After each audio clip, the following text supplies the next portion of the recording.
सोते में चलते हुए वह दुनिया के सबसे पावरफुल वर्ल्ड ट्री से दोबारा मिलकर खुश हो जाता है। ये ट्री माना को उसके सबसे प्योर फॉर्म में निकालता है। ये ट्री दुनिया की पावर को बैलेंस करता है। इतना डिवाइन है कि जब पुरानी दुनिया तबाह हुई तो ये ट्री जलकर राख हो गया था और माना का फ्लो हमेशा के लिए खत्म हो गया।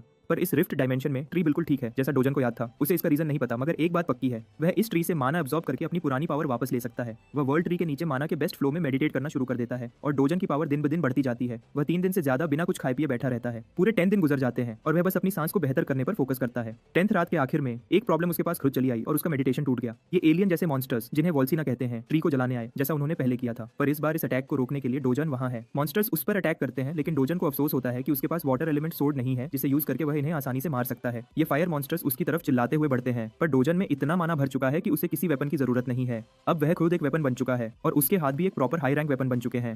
हाथ आगे बढ़ाते हुए वह अपने माना से इतनी पावर निकालता है कि एक मॉन्स्टर मारा जाता है। दूसरा मॉन्स्टर उसकी इस एबिलिटी से दंग रह जाता है। दरअसल ये था माना रिलीज अटैक, एक ब्लास्ट टाइप अटैक जो माना को एक बॉम्ब जैसे यूज करता है। डोजन ने काफी वक्त बाद इस एबिलिटी को ऐसे यूज किया है क्योंकि पहले उसका माना कम था। पर वॉल्सीना मॉन्स्टर्स अभी खत्म नहीं हुए। डोजन पर अटैक करते हुए वे अपने मुंह से लेजर बीम्स छोड़ते हैं। ये बीम्स तेजी से डोजन की तरफ आते हैं, पर वह चिल रहकर अपने माना से खुद को प्रोटेक्ट करता है। मॉन्स्टर्स की तरफ बढ़ते हुए उसकी बॉडी में माना का ओवरफ्लो होता है, तो वह कहता है कि उसने आखिर में वर्ल्ड ट्री को बचा लिया है और अब वह थोड़ी सी मस्ती करने के लिए और अपनी ट्रेनिंग के रिवॉर्ड का मजा लेने के लिए रेडी है। ये गंदे मॉन्स्टर्स एक और एनर्जी ब्लास्ट अटैक की कोशिश करते हैं, पर डोजन तेजी से 2 को पकड़ता है और उनके मुंह बंद कर देता है। इससे उनका अपना अटैक उनके मुंह के अंदर ही चार्ज होता है और धमाका हो जाता है, जिससे उनका वहीं फट जाता है। इन क्रीचर्स के जिस्म मुरझा जाते हैं और 2 कीमती माना स्टोन्स डोजन के लिए गिर जाते हैं। पर ये तो बस 2 ही मरे हैं। यहाँ डोजन अपनी जिंदगी का मजा ले रहा है क्योंकि इन्हें हराने के बाद उसने कुछ इटर्नल एम्बर अनलॉक कर लिया। वह खुशी से मॉन्स्टर्स को काटते हुए और स्माइल करते हुए उन्हें मारता जाता है। वह आखिर में इनके ढेर सारे माना स्टोन्स चुराने में कामयाब हो जाता है। ये वन साइडेड अटैक है जब तक वह सबको खत्म नहीं कर देता। डोजन ने तो एक तरह से लॉटरी जीत ली है। इतने सारे माना स्टोन्स मिलने के बाद इनमें उसे एक छोटा सा कॉइन या सीड जैसा भी कुछ मिलता है जो गोल्ड जैसा चमकता है। यह इटर्नल एम्बर है। जैसे ही वह इसे हाथ में उठाता है उसकी पावर और बढ़ जाती है। जब वह इस चिप को कुचलता है और इसकी पावर को अनलॉक करता है, उसका इतना चिल रहना बिल्कुल जुजुत्सु काइसेन के सुकुना की याद दिलाता है। नॉर्मल केस में यहाँ सबसे बेस्ट स्ट्रेटेजी ये है कि डोजन वर्ल्ड ट्री से माना जमा करता रहे, पर उसकी बॉडी अब माना एब्जॉर्ब करने की लिमिट पर पहुंच चुकी है। दूसरा तरीका है एम्बर को पूरी तरह एब्जॉर्ब करना, जिससे उसका माना बदलकर फायर माना बन जाएगा, और वह यही करता है। उसकी बॉडी एकदम आग की एनर्जी का जोश पैदा करती है। पिछली जिंदगी में उसे इस इटर्नल एम्बर की कोई जरूरत नहीं थी और उसने इसकी परवाह भी नहीं की, पर अब उसे यह पूरा एब्जॉर्ब करना जरूरी है और एक को खत्म करने में ही 10 मिनट लगते हैं। कल उसकी किस्मती से उसके पास इनका पूरा ढेर है, तो उसका गोल है जितना हो सके एम्बर को एब्जॉर्ब करना। अचानक रिफ्ट ने पब्लिक का ध्यान अपनी तरफ खींच लिया है। रिपोर्टर्स डोजन के घर के आसपास जमा हो जाते हैं, जबकि एजेंट्स और हीरो एसोसिएशन का स्टाफ सारे एरिया को प्रोटेक्ट कर रहा है। बैंग योंगू एक बंदे के घमंड की वजह से गुस्से में है क्योंकि उसने रिफ्ट में जल्दी घुसने की बेवकूफी की थी। यह बंदा बिल्कुल सोलो लेवलिंग वाले यन हो जैसा दिखता है, पर थोड़ी साफ हेयरकट के साथ, वरना वह कुछ और ही लगता है। इस सब में ब्लू बालों वाला एक अच्छा आदमी भी है। इसका नाम किम ह्यून वू है। वह इस बात की वजह से डोजन की साइड ले रहा है कि उसने सबसे पहले अपनी छोटी बहन को बचाया, पर सियोंगू इस बात को बिल्कुल नहीं मानता। वह डोजन पर इल्जाम लगाता है कि वह लालची बनकर अंदर घुस गया है, रिजल्ट के बारे में सोचे बिना ही। अगर वह नॉर्मल तरीके से मर जाता तो ठीक था, पर अगर रिफ्ट में मरा तो यह जगह मॉन्स्टर्स के लिए प्लेग्राउंड बन जाएगा और यह बहुत बड़ी प्रॉब्लम बन सकता है। ह्यून वू गिल्ड से आगे काम करने के ऑर्डर्स मांगता है और लगता है गिल्ड ने उन्हें बस प्रोटोकॉल्स के मुताबिक काम करने को कहा है। ह्यून वू पूछता है कि दुनिया भर में यूएस, चाइना, स्विट्जरलैंड, टर्की और यूके में रिफ्ट्स के बार-बार खुलने के बारे में।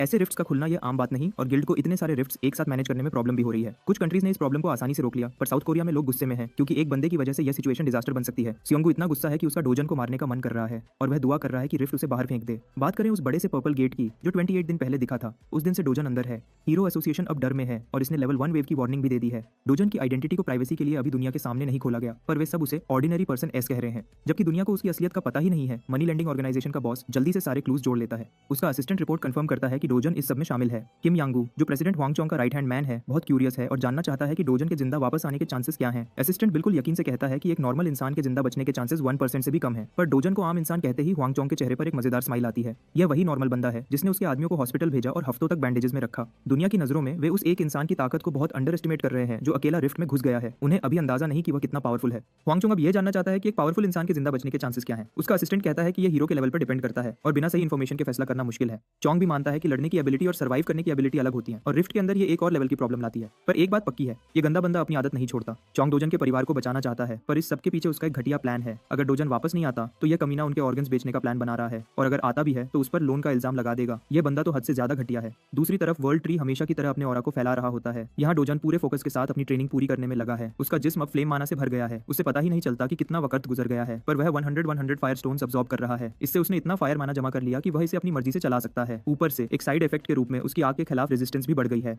वह अपनी पुरानी जिंदगी की पावर को और अब की जिंदगी की पावर को कंपेयर करता है, सिर्फ फायर एट्रीब्यूट के हिसाब से देखता है, तो वह सोचता है कि ट्रेनिंग की वजह से इस एबिलिटी में मास्टरी हासिल करके उसने थोड़ी हद तक अपनी पुरानी पावर को पीछे छोड़ दिया है। वर्ल्ड ट्री को गले लगाते हुए वह इसके साथ एक अच्छा टाइम गुजारता है। ये ट्री हमेशा उसके काम आया है, पहले भी और अब भी, इसलिए डोजन इसके लिए दिल से थैंकफुल है। अपने माना स्टोन साथ ले जाने के लिए उसने पत्तों से एक छोटा सा बैग बनाया है ताकि उनमें स्टोर कर सके। सारे स्टोन्स कलेक्ट करके डोजन समझता है कि शायद वह इस एंजल ट्री को दोबारा नहीं देख पाएगा, पर फिर भी उम्मीद करता है कि अगर यह डिवाइन ट्री कभी खतरे में आया तो वह जरूर मदद को आएगा और वह अपनी जान देकर इसे प्रोटेक्ट करेगा। उस रात डोजन आखिर में रिफ्ट से बाहर निकल आता है और वह एकदम ठीक होता है। उसे कोई भी आसपास फील नहीं होता। शायद लोगों ने यह बात मान ली कि वह अंदर मर चुका है और मॉन्स्टर वेव कभी भी निकल सकती है, पर उसे किसी पावरफुल इंसान की प्रेजेंस फील होती है। वह इधर उधर भागता है और सोर्स का पीछा करता है। थोड़ी देर बाद वह दो एजेंट्स तक पहुंचता है। एक बहुत गुस्से में होता है और दूसरा चिल होता है। ये वही हुनुवू और स्योंगू हैं जो पिछली बार बहस कर रहे थे। उनके आउटफिट से ही उसे पता चल जाता है कि ये हीरो एसोसिएशन के हैं, मतलब अगर वह पकड़ा गया तो बात बहुत बिगड़ जाएगी। इससे बचने के लिए वह एक फ्लेम का गोला बनाता है और जोर से हवा में फेंक देता है। ये अटैक एक बिल्डिंग के पार जाता है और एक जोर का धमाका करता है। दोनों एजेंट्स हुनुवू और स्योंगू धमाके की आवाज सुनते ही अलर्ट हो जाते हैं। जब उन्हें पता चलता है कि यह आग है, वे इसके पीछे दौड़ते हैं। वहां वे लोगों को डर के मारे खड़ा देखते हैं। सायोंगू पूछता है कि ये सब क्या तमाशा है, जबकि डोजन अपने फ्लेम पावर से इंप्रेस्ड हो जाता है। इसकी एक्यूरेसी इतनी अच्छी है कि यह उसके लिए काम आएगी। अपने पुराने दोस्त टस्क की याद में वह सोचता है कि क्या वह फायर मेज, जो कॉन्टिनेंट का सबसे मजबूत फायर मेज था, उसके अब के फ्लेम लेवल से इंप्रेस्ड होता या नहीं।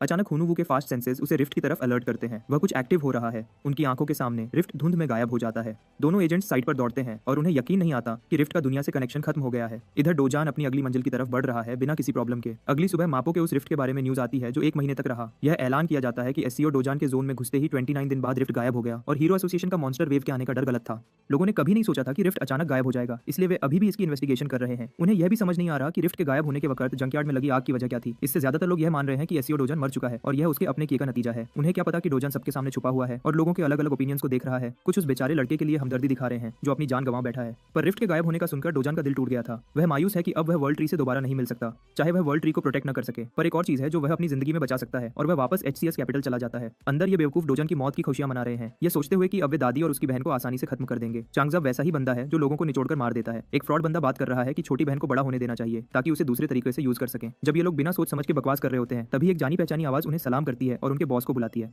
सीन यही कट जाता है और हम चांगजब को देखते हैं जो खुशी से गाना गुनगुना रहा है। उसे यकीन है कि डोजन अब हमेशा के लिए मर चुका है। उसका असिस्टेंट आज के अपॉइंटमेंट्स रिव्यू करता है। ऐसा लगता है कि आज ज्यादातर वक्त वह फ्री है, सिर्फ एक सीईओ के साथ लंच करना है। यह सुनकर वह खुश हो जाता है क्योंकि आज रात वह मैडम कैंग के क्लब में पार्टी कर सकता है। ये सब बेकार बातें चल रही होती है जब तक वह बिल्डिंग में नहीं घुस जाता। सीढ़ियां चढ़ते वक्त उसे अपने आदमी खिलौने की तरह उड़ते हुए दिखते हैं। उनका खून चारों तरफ बिखरा हुआ है और इस सब का कारण वह बंदा है जिसे उसने मरा हुआ समझ लिया था। डोजन उसे जमीन पर फेंक देता है और चांगजाब को कहता है कि वह कुत्तों की तरह उसके पास रेंगता आए। यह सख्त दिल ऑर्डर सुनकर कंपनी का प्रेसिडेंट कांप जाता है। डोजन असली लीडर की तरह बिहेव करता है और उसकी कुर्सी पर बैठ जाता है। वह अपना ऑर्डर रिपीट करता है और इस बेवकूफ चांगजाब को कुत्ते की तरह चलकर उसके पास आने का कहता है। बिना टाइम जाया किए वह कुत्तों की तरह रेंगता है। डोजन हमेशा की तरह जालिम बन जाता है और उसे भौंकने का कहता है क्योंकि यह बंदा जानवर जैसा ट्रीट होने के लायक है। उसका जोर से दिया गया ऑर्डर चांगजाब को जलील कर देता है। उसे भौंकने में 1 सेकंड लगता है पर डोजन बिल्कुल खुश नहीं होता। वह खुद उसे जानवर बनाता है और बार बार भौंकने का ऑर्डर देता है ताकि सब सुन सके। डोजन प्रेसिडेंट को इंसान की तरह बिल्कुल भी ट्रीट नहीं करता जैसा वह प्रेसिडेंट दूसरों के साथ करता है। डोजन पॉइंट करता है कि इस तरह के कमीने लोग सिर्फ ऊपर से वफादार दिखते हैं पर मौका मिलते ही पीछे से छुरा घोंप देते हैं। उसका नाम लेकर वह ठंडी आवाज में कहता है कि उसकी जिंदगी में ऐसे 2 कौड़ी के इंसानों के साथ काफी एक्सपीरियंस हुआ है। चांगजाब गिड़गिड़ाता है और वफादार कुत्तों की तरह ऑर्डर मानने को तैयार हो जाता है पर डोजन ने काफी सुन लिया था। वह उसके मुंह पर एक जोरदार थप्पड़ मारता है जिससे उसकी सांस ही निकल जाती है और खून निकलता है। असिस्टेंट यह तमाशा देखता है जब तक डोजन उसका नाम नहीं पुकारता। डोजन उसे कंपनी का नया बॉस कहता है और ओपिनियन देता है कि ऐसे कमीने के नीचे काम करना बंद कर दे क्योंकि ये लोग पीछे से छुरा मारने के लिए हमेशा तैयार होते हैं। वह असिस्टेंट को चांगजाब को मारने का पूरा परमिशन देता है पर यह काम उस जैसे केपेबल सर्वेंट के लिए बहुत बड़ा है। वह माफी मांगता है और कहता है कि उनके लीडर के बहुत कनेक्शंस हैं तो अगर वह बॉस बनेगा तो हालात खराब हो जाएंगे। असिस्टेंट चांगजाब के लिए एक और बार माफी मांगता है पर डोजन खेलना नहीं चाहता। वह सजेस्ट करता है कि चांगजाब के जिस्म को बैरल में बंद करके सारे सबूत एंडलेस समुद्र में फेंक दो। ये तो वही काम है जिसमें ये लोग माहिर हैं। जब बॉस के नौकर आसानी से नहीं मान रहे, डोजन एक अलग तरीका अपनाता है। डोजन पूरे ग्रुप को धमकाता है कि अगर उन्होंने इस ऑर्डर को नहीं माना तो वह सबको गेट में मॉन्स्टर्स का खाना बनाने के लिए फेंक देगा। बस ये बात सुनते ही सब लोग चांगजाब को मारना शुरू कर देते हैं। वह और नहीं सह सकता और अपनी जान की भीख मांगता है और वादा करता है कि कभी धोखा नहीं देगा और हमेशा डोजन के नीचे सर्व करेगा। यह सुनकर डोजन थोड़ी सोच में पड़ जाता है। चाहे वह अभी चांगजाब को मार दे और अपने सारे मसले खत्म कर ले पर इस जिंदगी में उसमें कुछ चेंज आया है। वह खुद भी मानता है कि न्यू डोजन अपने पुराने बेदर्द डोजन से थोड़ा नरम हो गया है तो इस बार वह हाथ बढ़ाता है और उसे मौका देता है। वह सोचता है कि शायद चांगजाब अब तो नेक बन जाएगा और दुआ करेगा कि उसे दोबारा कभी डोजन का गुस्सा न झेलना पड़े। वह हीरो का हाथ मिलाता है और वादा करता है कि अब से बिना शर्त के उसके ऑर्डर मानेगा, लेकिन उसे कुछ अजीब लगता है। उसका हाथ उसे जलता हुआ फील होता है। डोजन थोड़ा नरम फील हो रहा था पर अभी भी उसके अंदर पुराना डोजन मौजूद है। वह चांगजाब को आंखों में आंखें डालकर कहता है कि यह उसका आखिरी मौका है। फिर डोजन उसका हाथ पूरा जला देता है। उसका हाथ एक जली हुई पेस्ट में बदल जाता है। मीटिंग के आखिर में वह प्रेसिडेंट के दर्द भरे चीखों को नजरअंदाज करता हुआ निकल जाता है। जाते वक्त एक आखिरी वार्निंग देता है, अगर इनमें से किसी ने भी उसकी फैमिली के रास्ते में आने की कोशिश की, डोजन खुद उनका काम तमाम करेगा। अब उनका एक नया टास्क है। ये लोग हमेशा के लिए उसकी फैमिली की हिफाजत के लिए रिस्पॉन्सिबल है। अब यह है ट्रेटर्स को हैंडल करने का सही तरीका। ऑफिशियली एसईओ दोजन नाम का बंदा बस एक आम सा इंसान था जो रिफ्ट के साथ गायब हो गया, पर असल में वह लोकल मैकडॉनल्ड्स में खाना खा रहा है। गवर्नमेंट, हीरो एसोसिएशन और मीडिया ने उसे कल की खबर की तरह भुला दिया। सबने उस इंसान को मरा हुआ मान लिया जो रिफ्ट में घुस गया था। अगर वह बाहर आके दुनिया को बताए कि वह जिंदा है, कोई यकीन नहीं करेगा। ऊपर से सोलो रिफ्ट मिशन के बाद वापस आना सिर्फ सरदर्द और प्रॉब्लम्स लाएगा। वह होंगचांग अब उसके लिए एक नया और मुनासिब घर ढूंढ रहा है ताकि वह आराम से शिफ्ट हो सके। अब दोजन को अपनी छोटी बहन को मजेदार फास्ट फूड खिलाने का मौका मिला है। उसने उसे बताया कि वे एक अच्छे एरिया में शिफ्ट होने वाले हैं और यूनियोंग के लिए इससे ज्यादा खुशी की बात नहीं हो सकती थी। अब वह अपनी एज के बच्चों की तरह किंडरगार्टन जा सकेगी और अगले साल एलिमेंट्री स्कूल में एडमिट होगी। जब स्कूल का टॉपिक आया, यूनियोंग का मूड एकदम खराब हो गया। दोजन घबरा गया कि ऐसा क्या हो गया। वह खतरनाक मॉन्स्टर्स को काटना जानता है, पर बच्चे को मनाना उसके बस की बात नहीं। वह हैरान रह गया जब उसकी बहन ने कहा कि दूसरे बच्चे उसे अकेला होने के लिए छेड़ते हैं। अपनी प्यारी बहन का यह दुख सुनकर दोजन का दिल टूट गया। अगर उसे उन बदतमीज बच्चों के साथ नहीं रहना तो नहीं रहना पड़ेगा। वे छोटे कमीने एक दिन अपना हिसाब जरूर चुकाएंगे।